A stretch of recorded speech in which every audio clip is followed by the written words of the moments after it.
Hoje você vai aprender de uma vez por todas de onde é que surgiu cada pedacinho da bandeira do Brasil. Parou! Foi dessa vez. Como que foi, Iberê? Você tá tentando dar a versão definitiva da origem de um símbolo? Camarada, mais fácil desenvolver a máquina do moto perpétuo. Máquina de moto perpétuo? Manual do mundo abrindo teu vídeo. Barbudo.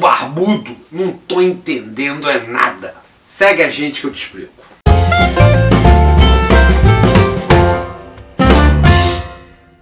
Ô Barbudo, semana passada tu disse que ia lançar um vídeo sobre a Palestina ou então continuar a reação do Azer Ideias. Porque, camarada, tu pegou um minutinho do vídeo e ficou falando 30 minutos, camarada. Cadê os 2 vídeos que tu prometeu? Pois é, camarada.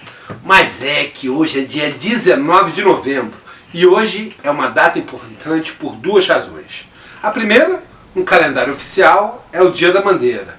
E a segunda e mais importante é que hoje é aniversário do camarada Rafael Melo, camarada aqui do canal. Rafael, meus parabéns, estamos super felizes com essa data e essa é a maior razão de comemoração. Os 2 vídeos que a gente tinha prometido, um deles, que é o da Palestina, está no forno. O outro, a gente está em dúvida se vai lançar ou não, que é a continuação do Azer Ideias, e vai depender do comentário, da camaradada no comentariado, porque a gente ficou meio milindrado com o efeito do último vídeo e está achando que é melhor de repente parar com esse debate. Mas, no início de novembro, o camarada Iberê Tenório, lá do Manual do Mundo, que é um canal que a gente assiste e que a gente gosta muito, nos surpreendeu com um vídeo com zirigundu dos Galinhas Verdes, que ficamos bastante abismados. E aí, a gente achou que era importante fazer o vídeo de hoje, principalmente porque tem uma camaradada de esquerda reproduzindo o que o camarada Iberê falou no vídeo dele. E no vídeo de hoje, no final do vídeo de hoje, a gente vai provar que é impossível chegar na versão definitiva para saber de onde vem qualquer símbolo histórico. Mas, para entender isso, vocês vão ter que acompanhar o vídeo até o final, porque essa resposta a gente vai dar lá no fim. E antes de continuar, eu vou pedir desculpa para a camaradada jovem que assiste o nosso canal, que está cansado de conhecer o Iberê, porque o Iberê é famosíssimo no YouTube. Mas é que tem um público com mais de 60 anos, um público considerável, que assiste o nosso canal e que pode não conhecer o camarada Iberê. O camarada Iberê já apareceu em 2 vídeos nossos, esse é o terceiro. Ele fez um canal no início ali da era do YouTube, em que se dispõe a explicar fatos do cotidiano do ponto de vista científico. Ele chamou o canal de Manual do Mundo. Então ele ensina bastante sobre química, sobre física e sobre curiosidades em geral no canal dele. É um canal de incentivo científico muito forte e muito importante. No início de novembro, eu não sei porque o camarada fez isso. Talvez porque ele queira pegar os jovens que vão fazer trabalhos sobre o Dia da Bandeira, sobre a bandeira nacional, e resolveu lançar um vídeo sobre esse tema, e a gente aqui ficou bastante estarrecido com o que a gente viu. O camarada começou negando o fato, bem no início do vídeo, que a bandeira nacional tem o verde por causa das matas, o amarelo por causa do ouro e o azul por causa dos mares.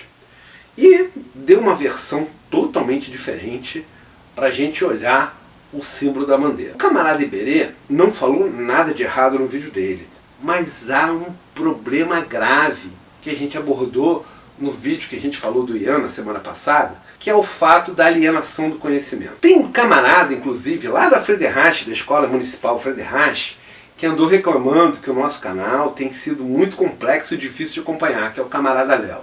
Léo, a gente vai tentar levar em conta as críticas que você fez e ver se simplifica um pouco a história nesse vídeo. Mas olha só, eu tinha comentado com vocês que o Hegel, que é um filósofo para lá de famoso, que veio antes do meu nascimento e que modificou bastante a filosofia na Alemanha, ele fez uma afirmação sobre a alienação do conhecimento. E ele afirmou que o filósofo, quando ele tenta pegar um pedaço da realidade e entender ela como um todo, apesar dele sair de premissas verdadeiras, ele acaba chegando a conclusões falsas. Vocês lembram disso? Para o Hegel, assim como para mim, a história não é um momento estanque. ela é movimento. Um movimento que acontece através da dialética.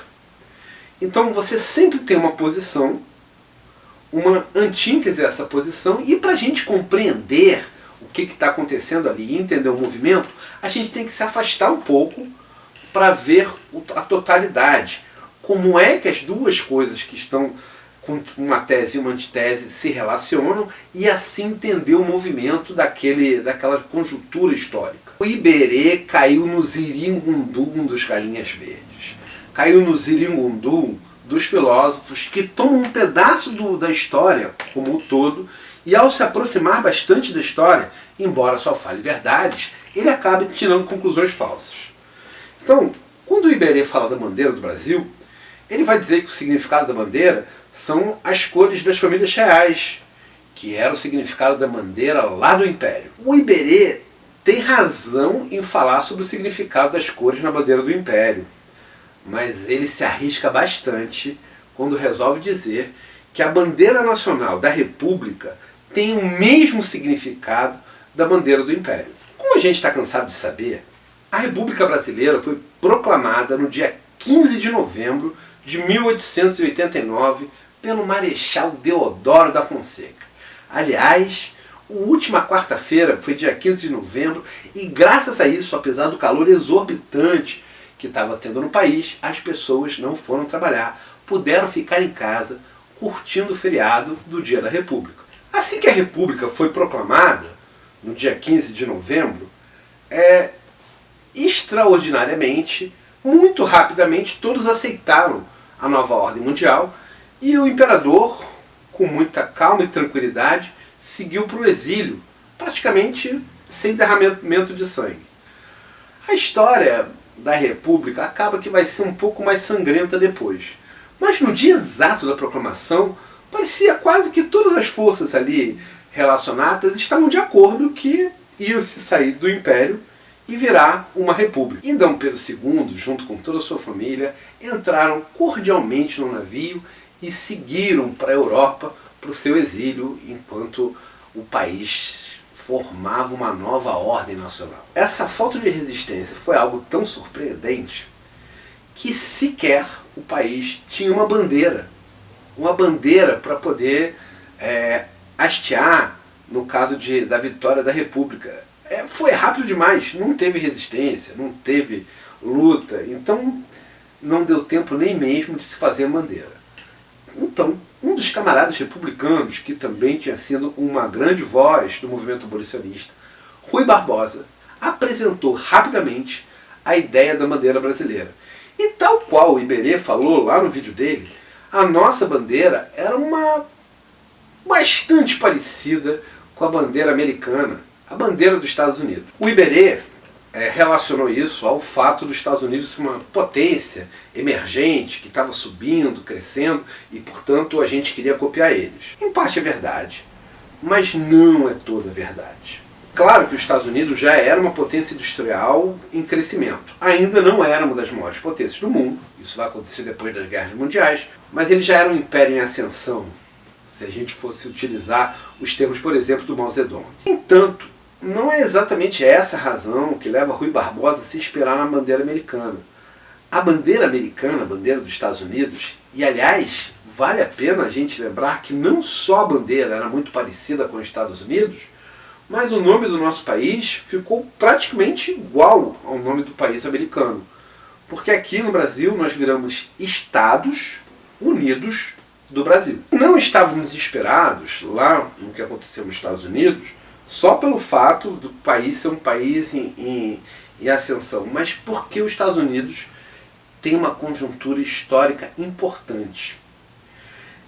Ele foi o primeiro país da nova ordem mundial. Porque embora a gente fale corretamente que a Revolução Francesa mudou a ordem na Europa, e mudou mesmo, ela se inspirou num acontecimento anterior a ela, que foi a independência dos Estados Unidos. Os Estados Unidos, quando se torna independente, quando resolve que vai ter um sistema presidencialista, quando resolve que vai seguir uma república, ele funda ali a imagem nova do Estado contemporâneo. Ele é a primeira república, ele é uma república federativa e é uma república que acontece no nosso continente, o continente do Novo Mundo. Então, é claro que simbolicamente os Estados Unidos era ali um objetivo a ser alcançado, inclusive pela Revolução Francesa, porque quando a Revolução Francesa acontece, um dos grandes ideários que se tem na França é o fato do governo americano dos Estados Unidos ter mudado a forma de monarquia para uma forma que era mais democrática, no ponto de vista da democracia liberal. Rui Barbosa, que era um político brasileiro, um intelectual brasileiro, um jornalista brasileiro, ele era um seguidor do liberalismo. Ele era, no Brasil, um dos melhores representantes do pensamento liberal. Então, é claro que ele, quando via a República, ele pensava na República nos moldes dos Estados Unidos, ou seja, no molde liberal. E foi por isso que ele pensou numa bandeira que era extremamente similar ao símbolo estadunidense, a bandeira dos Estados Unidos da América. Não era, portanto, só pelo fato dos Estados Unidos ser um país poderoso, porque se fosse por isso, nós poderíamos ter imitado a bandeira da Inglaterra, a bandeira da França. Mas a bandeira da França tinha um problema grave, que era ali, na Revolução Francesa, surgiu os primeiros exemplares do comunismo, aquilo que ia virar o pensamento comunista, que era o maior pânico que os liberais tinham, tanto na Europa quanto nos Estados Unidos. E a bandeira do Brasil seguir exatamente a bandeira americana causava medo nas elites brasileiras. E é por essa razão que a bandeira proposta pelo Rui Barbosa incomodou muito a nova elite republicana, principalmente porque ela abria espaço para se pensar que o brasileiro médio, o brasileiro sem posses, poderia vir a ter um espaço político na nova república. Isso era o interesse dos Estados Unidos, mas não era o interesse dos grandes latifundiários, dos senhores de terra, dos donos dos meios de produção brasileiros. Não era esse modelo de república, nem esse modelo de igualdade, muito menos o da França, que se queria seguir no Brasil. Aqui se queria manter uma república nos moldes semelhantes ao que havia sido a Câmara de Deputados durante a Era do Império, totalmente submisso ao interesse dos proprietários do capital, os proprietários dos meios de produção brasileiros, e sem nenhuma voz para a maior parte do povo. Essa era a moral, essa era o interesse daqueles que levaram a cabo a proclamação da República. Mas percebam, ao mesmo tempo que eles queriam uma Câmara de Deputados submissa a eles, um Congresso Nacional submisso a eles, tal qual temos hoje em dia, eles não queriam que esse Congresso ou essa Câmara de Deputados fossem ligados à família real portuguesa. Foi sincero a colocada do Dom Pedro II e de toda a sua família no barco e o seu envio para o exílio na Europa. Essa parte da história do Brasil estava superada. Não havia mais interesse em retornar com o rei. E o maior exemplo disso é que depois de alguns anos ali, da instalação da República, toda e qualquer tentativa de trazer de volta o Império foi sufocada com sangue. E para substituir a bandeira criada por Rui Barbosa, que era muito parecido com a bandeira dos Estados Unidos, 4 camaradas foram responsáveis pela criação da nova bandeira brasileira. O grande idealizador da bandeira, a grande cabeça por trás da criação da bandeira que nós temos, foi Raimundo Teixeira Mendes. Ele, juntamente com o camarada Miguel Lemos, pensaram a bandeira tal qual nós a constituímos. E se uniu a esses 2 camaradas um terceiro, Manuel Pereira Reis, astrônomo, que é o grande responsável pelas estrelas que formam ali a hora exata do dia 15 de novembro de 1889.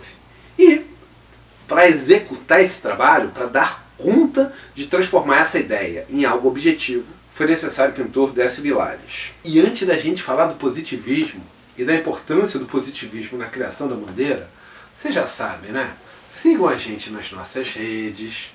Camaradada, se vocês acompanharam o vídeo até aqui, para alguma coisa ele serviu. Então, aquela curtidinha, aquele joinha no nosso vídeo, se inscreve no canal se ainda não for inscrito, e aquela velha fala de sempre, dá uma contribuição no Apoia-se, se você puder dar, porque a gente está com equipamento em situação bem difícil e pode ser que muito em breve o nosso canal tenha que parar de novo por falta de equipamento.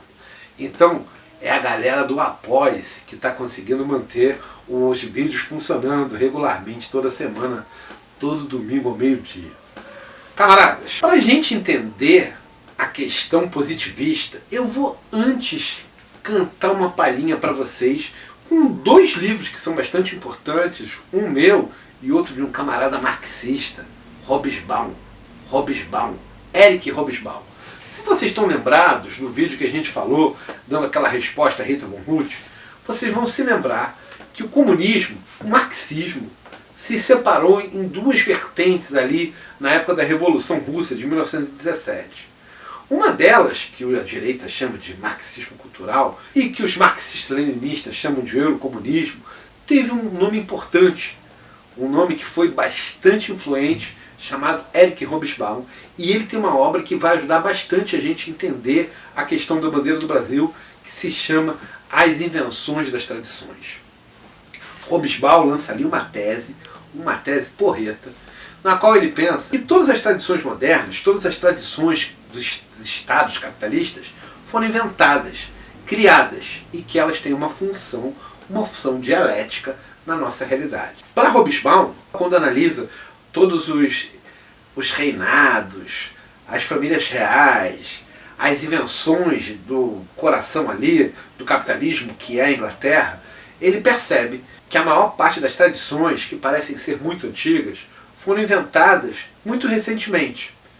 Então, por exemplo, a fala de Natal da rainha da Inglaterra, que até pouco tempo era pouco vista, porque parecia ser algo bem velho, é na verdade algo bem recente. Algo que a rainha Vitória, por exemplo, sequer fazia. Então, Hobsbawm percebe que as tradições, quando são inventadas, elas têm uma função. E a principal função delas é fazer parecer que o momento atual do capitalismo, o momento atual dos dirigentes que estão no poder, da classe econômica, da classe dirigente de cada época, é fazer parecer que aquele momento histórico, ele sempre existiu e sempre existirá. Ele eterniza a classe dominante. Ele eterniza o momento que faz com que aquela classe dominante esteja no poder. Então, todas as tradições acabam sendo criadas com essa função bem clara. A fala que o imperador brasileiro fazia na abertura de cada legislatura, a fala do trono, e que tinha toda uma tradição do local onde ele sentava, como ele falava, onde ele falava, todos os ritos tradicionais que pareciam fazer aquilo ser algo bem antigo, eles já começam com essa cara de que existiam desde sempre. Essa talvez seja a melhor chave para a gente entender por que os 4 camaradas positivistas resolveram recorrer ao verde e ao amarelo que estavam presentes na bandeira brasileira desde a época do Império, algumas das cores inclusive antecedendo ao Império. Então, a primeira coisa que a gente precisa saber sobre esses 4 camaradas é que eles são positivistas. E o positivismo começa como uma doutrina, parece que vai ser uma doutrina científica, mas acaba se tornando uma religião. E 2 dos camaradas que criaram a bandeira nacional, a bandeira que a gente conhece, com aquele verde, aquele losango amarelo e a esfera armilar na forma de um céu estrelado, eles são criadores da religião positivista no Brasil, que é o Miguel Lemos e o Raimundo Teixeira Mendes. Eles são 2 dos fundadores do positivismo enquanto religião. E o positivismo é uma doutrina criada por um francês chamado Auguste Comte, e ela tem vários preceitos que são utilizados na ciência durante muito tempo, mas tem um viés religioso e um viés simbólico. E para Auguste Comte, ele prega que as nações que vão ser as nações positivistas, elas devem todas ter uma bandeira verde. Olha que coincidência.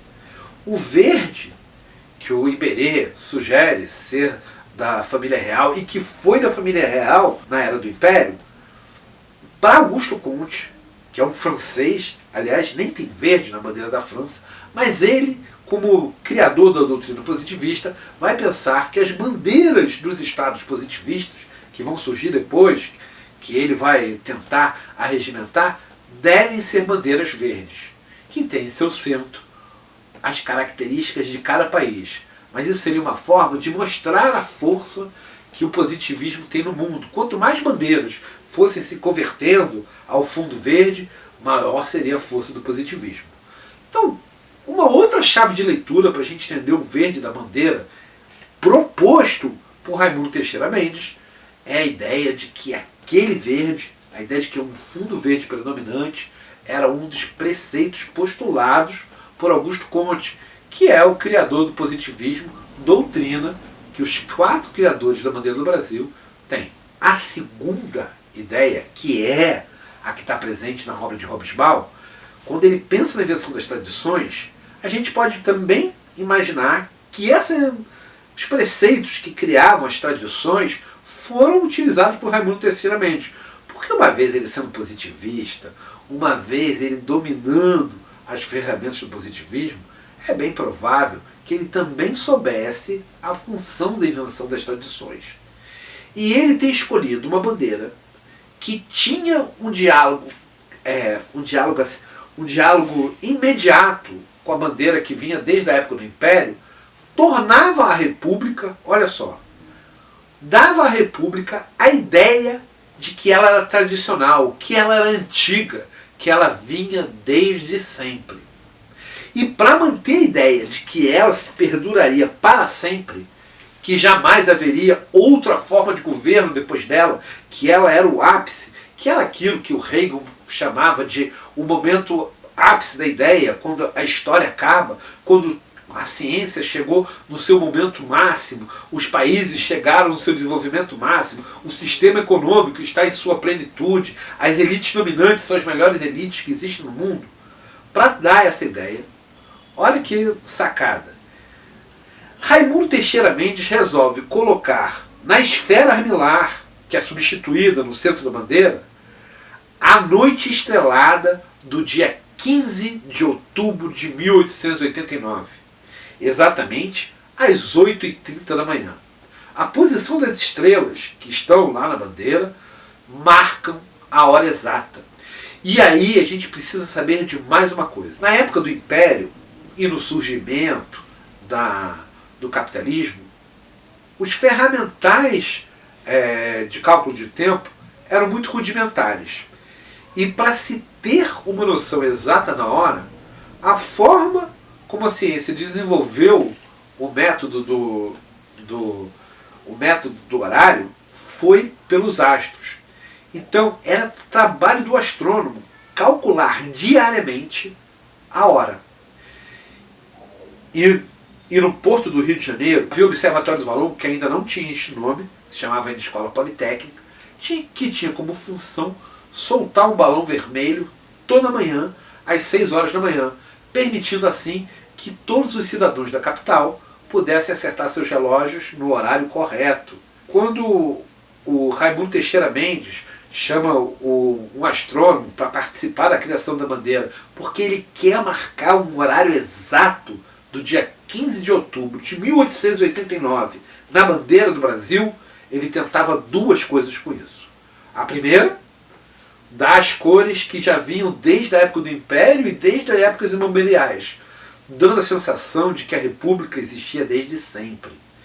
E marcar a hora exata do dia 15 de novembro de 1889 eternizava o dia 15 de novembro e fazia com que aquela bandeira carregasse o símbolo de que o nosso governo seria eternamente aquela república. Então percebam, o Iberê trouxe uma chave possível de interpretação para a bandeira, mas eu estou aqui apresentando para vocês uma outra chave bastante plausível. E para completar essa ideia, eu vou sugerir também a leitura de uma obra minha, que é o 18 de Brumário, na qual eu analiso o que foi o movimento bonapartista de Luiz Bonaparte, não do Napoleão, do sobrinho de Napoleão. Porque ali Luiz Bonaparte também recorre às tradições no sentido de tentar repetir o episódio histórico do seu tio. E eu tenho uma frase excelente, modéstia à parte, que eu coloco nessa obra, que é: a história se repete duas vezes. A primeira como tragédia e a segunda como farsa. E é exatamente isso que foi a República, e a bandeira representava bem essa farsa. Por quê? De fato, nos Estados Unidos, quando houve o processo de independência, houve ali uma revolução burguesa que tinha como objetivo instituir um governo burguês. Mas quando acontece o movimento da proclamação da República no Brasil, ele tenta reproduzir aquela história que havia acontecido lá nos Estados Unidos, mas nessa altura do processo histórico, ela já não é mais uma revolução, ela é uma farsa. Ela é uma tentativa de impor um governo que vai fazer a direção das massas, que vai explorar a classe trabalhadora, que vai colocar a burguesia fazendo o que ela já fazia desde antes. Porque durante todo o processo do Império, a mesma elite fazia a mesma redenção, a mesma expropriação que ela que continuaria fazendo durante o processo da República. Não estava tendo ali nenhuma revolução e nenhuma mudança de poder. E é por isso que os deputados do Congresso, quando teve o acontecimento da República, embora durante 4 dias tenham se arriscado a colocar uma bandeira que era bem parecida com a bandeira americana, na ideia de fazer a farsa de que uma nova revolução estava sendo feita, preferiram não se arriscar a dar asas para a população e preferiram colocar uma imagem mostrando que o poder que existia naquele momento era o poder de sempre, o poder que sempre tinha existido e que sempre existiria sobre nós, a classe trabalhadora. Camaradas, o nosso trabalho não é ficar discutindo cor de bandeira, nem que o movimento da burguesia, nem as faces da burguesia. O nosso trabalho é revelar o que a burguesia faz, e aí entra a preocupação que o nosso canal teve. Um vídeo que o Iberê lançou no início desse mês. A burguesia brasileira encontra-se hoje dividida, como teve a burguesia americana durante a época da Segunda Guerra Mundial. Parte dessa burguesia quer continuar seguindo com a farsa democrática que foi feita no 15 de novembro de 1889. Mas outra parte quer abrir mão dessa farsa porque teme o que a vontade popular pode fazer nos próximos anos e prefere fechar o governo num sistema fascista, que é o que a gente viu acontecer durante a era do Bolsonaro, dos 4 anos que esse cara ficou no poder. O objetivo desse recorte da burguesia é forçar um fechamento de regime para que nós passemos de novo pelas terríveis experiências fascistas que o mundo viu acontecer na primeira metade do século XX. E para isso, os movimentos fascistas que aconteceram na Itália, na Alemanha, com Salazar em Portugal, eles costumam recorrer a imaginários antigos, retornar com ideias que já são deslocadas da realidade. Então, por exemplo, Mussolini, para poder fazer a Itália se tornar fascista, incutiu naquela população, na população dos italianos, a ideia de que ele ia voltar com o poder de Roma e exaltava todos os símbolos da Roma antiga. Muito embora a Roma antiga, o sistema da antiguidade, já tivesse sido superado há muito tempo historicamente. Mas ele utilizava aqueles símbolos como farsa, para deslocar a população, a massa dos trabalhadores das questões reais, das questões materiais que eles viviam, para tentar criar questões idealistas, imaginários que não condiziam mais com a realidade. A Alemanha fez a mesma coisa. Salazar, em Portugal, voltou com a ideia dos lusos, sendo que os portugueses nem mais relação genética com os lusos tinham, porque os lusos tinham sido exterminados pelos romanos. E agora, o movimento fascistoide que se espalha pelo Brasil tem, com uma relativa frequência, tentado trazer de volta, com ares de grandeza, uma época que o Brasil não viveu de verdade, viveu como farsa, que é a ideia do império. E essa observação que o Iberê fez no vídeo dele e que está se espalhando pela juventude brasileira, vai atingir determinadas pessoas de uma forma diferente. com uma ideia de que há uma conspiração no mundo tentando fazer com que a bandeira nacional, o verde significa as matas, e o amarelo e o ouro, mas que isso esconda ali um significado que ninguém sabe, que é o significado das famílias reais que dominaram o Império. E claro, uma vez eles caindo nesse zirundum dos galinhas verdes, eles vão começar a defender a ideia de que é preciso retornar com o Império, trazer de volta o Império para o Brasil. Como, aliás, a gente às vezes vê em alguns sites por aí. Eu espero que o camarada da internet apague o nome das pessoas que estão aparecendo aqui embaixo. E nesse sentido, a gente ficou estarrecido com o vídeo do Iberê, porque ele faz um trabalho que é o oposto disso. Ele faz um trabalho de exaltação da ciência. E esse tipo de vídeo que está circulando agora serve de turbulência para os caras que questionam a Terra ser redonda, questionam se o homem chegou à Lua, começam a colocar ideias iluminatis e conspiratórias de que estamos sendo todos enganados pela ciência. Por fim, a gente tem uma descrição do significado da bandeira, tanto no verde quanto no amarelo, dado pelo próprio criador da bandeira, no número 323 do Diário Oficial da época em que a República estava em seus primeiros anos, da semana em que a bandeira foi criada. E camarada, fechar esse vídeo dando para vocês a explicação do porquê que não é possível jamais se chegar na resposta conclusiva sobre quais são as origens de qualquer símbolo. Vamos lá, vamos fazer um teste, camaradada. Primeiro, eu convido vocês a olharem bem o ambiente que vocês estão, se é o quarto, se é a sala de aula, enfim, onde vocês estiverem. Olhem durante alguns segundos e fechem os olhos. Gravem no celular tudo que vocês se lembrarem do que vocês viram. Depois disso, abram os olhos, olhem de novo a gravação e o ambiente, e agora tentem olhar o ambiente para ver aquilo que vocês não tinham gravado. Fechem os olhos e façam uma nova gravação só com os elementos que vocês não tinham gravado da primeira vez, de olhos fechados. Façam isso 3, 4, 5, 6, quantas vezes vocês quiserem. Vocês vão perceber que sempre haverá novas coisas que vocês não lembraram de colocar na gravação. Isso acontece porque nós, seres humanos, somos incapazes de dar conta de toda a realidade ao mesmo tempo. A nossa memória funciona por lembrança e apagamento. Então sempre vão ter elementos que vão se apagar da memória. E isso está acontecendo só nesses poucos segundos no ambiente que vocês estão. Agora, imaginem a gente narrar a trajetória de uma vida ou a trajetória de um momento histórico. Toda memória social, toda trajetória, ela sempre é feita de apagamentos e lembranças. E os apagamentos sempre são possíveis de serem reencontrados. E aí eu vou dar uma chave do vídeo que a gente falou sobre o mito, e que eu comentei o livro do camarada Eduardo Grande Coutinho, Velhas Histórias, Memórias Futuras. Pode parecer estranho, mas quando ele olha para trás, para as velhas histórias, ele na verdade não está olhando para trás.